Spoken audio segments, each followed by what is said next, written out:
El periodista Ever Solís, agricultor y bambucero, es una de las voces más críticas del sur amazónico, quien no solamente es el único productor de bambú certificado de su zona, algo que considera un absurdo, cuando solo en Echarati se tienen 19.000 hectáreas de bosques, algunos de bambú sin certificar. ¿Esto qué significa? Que sin certificar se descarta la opción de poder comercializar legalmente su madera. Desde su casa de bambú habló de la Semana del Bambú que se desarrollará en septiembre precisamente en su zona, en la Convención Cusco, de la cual dijo que no siendo la primera vez que se hace a nivel nacional, debería de apuntar a ser, como dice su nombre, un evento nacional, mucho más que un distractivo provincial, con conclusiones concretas, novedosas, dominada por lo pragmático, es decir, por la industria y el negocio. Esto es urgente, lo dijo, porque habiendo tanto mercado y tanto bambú, en algunos casos hasta Perú importa estas cañas desde el Ecuador. Para hablar desde el lado no oficial y crítico del bambú lo tenemos en esta entrevista. Yo quiero saber por qué tú eres el único que ha certificado el bambú, que ha hecho una casa de bambú y que ha sido consecuente con esto. Yo quiero saber qué cosa pasa con tanto técnico, qué pasa con la inversión, dónde está la avería, Ever. A ver, yo creo que la avería está en donde no la vemos. Los técnicos no la ven. Lamentablemente, los profesionales son aplicadores de recetas y aplican las recetas sin antes probar si funciona o no funciona. Y entonces vamos dando bandazos, ¿no? Por ejemplo, te hablo del café. Antes del canon, la convención producía 600.000 quintales de café. Ujú. Hoy produce 160.000 a duras penas. Claro, tenemos un campeón nacional, un bicampeón nacional en este lado de la convención, en Incahuasi, una campeona nacional del café, sí, pero son lunares. Eso por un lado. Por otro lado, lamentablemente hacemos que muchas de las actividades no tengan la consecuencia de mirar hacia el mañana y hacerla sostenible. Muchas de las actividades son de moda, lo ponemos de moda y nos dedicamos a la actividad, sin saber si vamos a encontrar mercado, sin saber si hay mecanismos que permitan industrializar lo que estamos produciendo. Y Ujú. entonces ese es el gran tema, mi querido José. ¿Qué pasa con el bambú concretamente, Ever? No pasa por lo mismo de los pinos. Más, en este caso del bambú, más es esfuerzo personal, esfuerzo familiar. El tema de la reforestación con pinos, bueno, es algo del que los convencionales deberíamos sentirnos orgullosos, porque creo que es una de las pocas cosas buenas que se puede ver verdeando los cerros alrededor de las ciudades, Echarate, Uno, Quillabamba, Santa Teresa. Pero como tú acabas de decir, estas 19.000 hectáreas instaladas con dineros del canon no están certificados porque la modalidad de intervención es una modalidad público-privada, entre comillas. Por lo menos en el proceso de administración de la propiedad, porque se instalan en propiedades privadas. No son terrenos comunales, son terrenos privados. Y entonces el proceso de certificación pasa por el mecanismo de la formalidad o el formalismo que debe tener el beneficiario, que muchas veces no lo tiene. Y entonces hay ahí un gran drama burocrático que espero el Ministerio de Agricultura pueda encontrar mecanismos para, de alguna manera, facilitar este proceso de certificación. Yo he logrado registrar, repito, para trasladar de 100 kilómetros adentro donde tengo la finca de mis padres, donde estoy cultivando el bambú, ¿Ya? para transportar es que he logrado la certificación.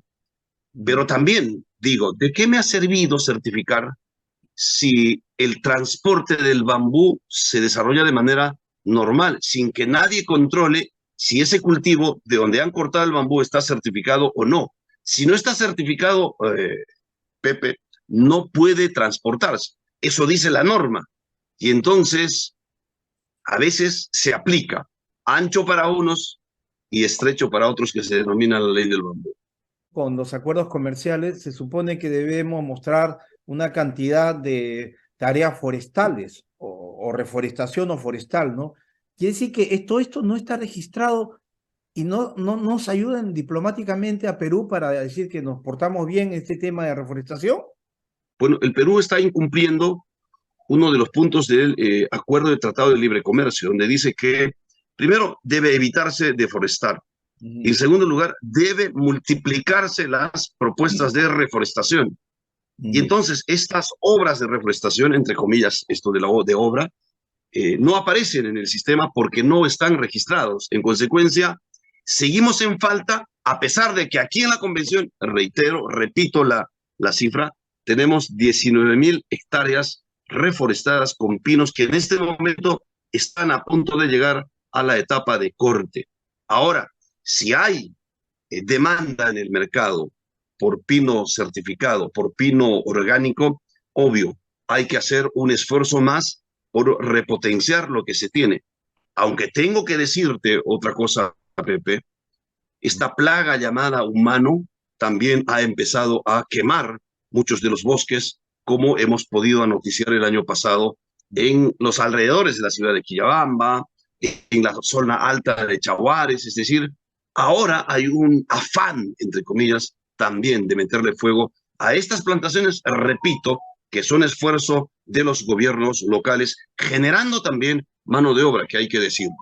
Muy pocos se atreven a predicar con el ejemplo, y yo en eso he hecho parte de un mecanismo de profesional de sobrevivencia también. No puedes solo hablar y no puedes mostrar. Por eso cuando me invitaste a hacer esta conversación dije, voy a buscar el escenario más propicio. Y es mi casa, es mi finca, es mi cabaña, en la zona de Dormenduyoc, en el distrito de Charate. Me da miedo que los municipios tomen el tema del bambú como un tema de moda y no como un tema de necesidad de engarzar en la lógica del desarrollo. Y creo que Beto te habrá explicado con claridad que ahorita, por ejemplo, hay un proyecto en la Municipalidad de Charate que está trabajando instalación de plantones de bambú en las quebradas, en las fuentes de agua, intentando preservar las fuentes de agua. Felizmente, y creo que Beto ahí tiene mucho que ver, han elaborado un expediente para preservar, repito, manantiales, riachuelos y fuentes de agua, pero al mismo tiempo también como una especie de defensa ribereña natural que en el tiempo va a lograr su objetivo. Y el gran drama ahora, José, es la escasez de agua. Y entonces necesitamos mecanismos que desde la naturaleza también coadyuven a preservar las fuentes de agua. Yo ojalá, repito, ojalá que este proyecto que está en ejecución realmente cumpla con el objetivo de preservar las fuentes de agua. Pero ojalá que también un pedacito del presupuesto, que son 4 millones, dicho sea de paso, sirva para que se atrevan a buscar especialistas en el tema de cómo se puede industrializar el bambú. Yo he usado el bambú de manera cruda, por decirlo de alguna manera. He cortado, he cosechado. Yo veo un techo de bambú ahí. Es el cielo raso de bambú. Ajá. El cielo raso de bambú. Las paredes, después de 1 metro que están construidos con blocker, están levantadas con bambú. He partido la caña de bambú de acuerdo a las medidas, le he puesto el preservante y con eso he construido. Y a mí me gustaría, bueno, saber si hay algún carpintero que sea especializado en el tema. Me gustaría saber si hay algún técnico experto en procesar el bambú, no como lo estoy haciéndolo o como lo he hecho yo, sino cómo se consiguen máquinas para, de alguna manera, laminar el bambú y darle un manejo mucho más industrializado y mucho más exigente. Y entonces allí yo repito, espero que la municipalidad a través del proyecto busque estos especialistas que ayuden a mirar la forma de optimizar la industrialización y el aprovechamiento del bambú.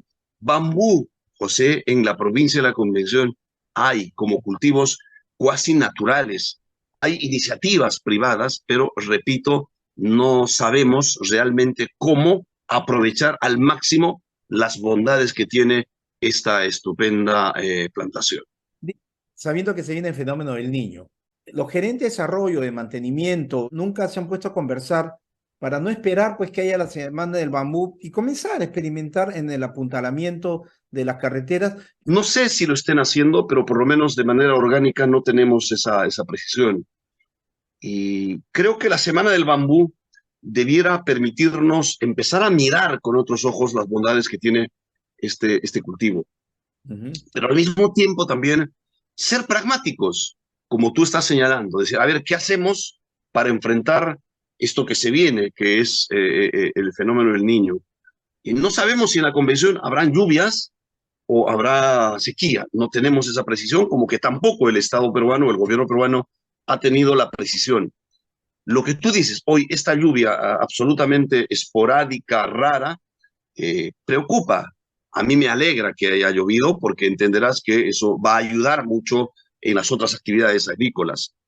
Pero ¿qué pasa si esto continúa? ¿Qué pasa si se multiplican las lluvias? ¿Qué pasa si la ferocidad de las lluvias va a ser mayor? Y entonces, no basta con decir, estamos asignando el presupuesto.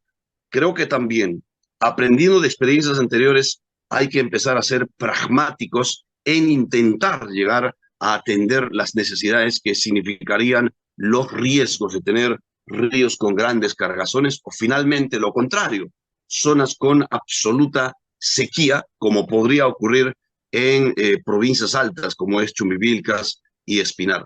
Creo que allí hay lecciones de las que debemos aprender, pero lamentablemente, José, este gobierno, el anterior gobierno, y estoy casi seguro que el nuevo gobierno va a creer que hay que descubrir la pólvora cuando realmente hay caminos ya bastante andados.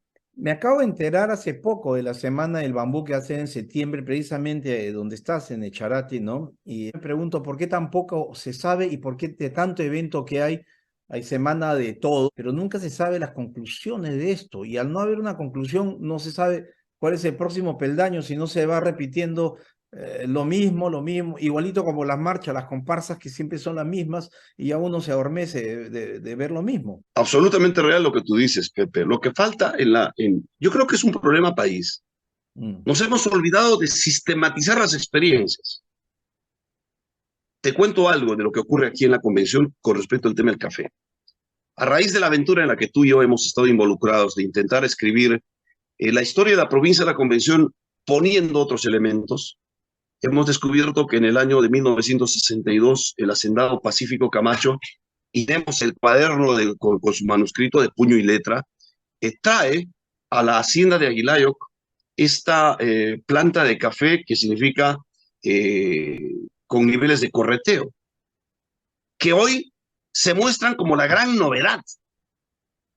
De esto te hablan los expertos, entre comillas, como que la gran novedad. Cuando aún el año 62, es decir, hace 43 años, 63 años atrás, ya se usaba en las haciendas esa tecnología de lavar el café a través de estos canales de correteo. Y entonces, ese es el gran problema del país, José.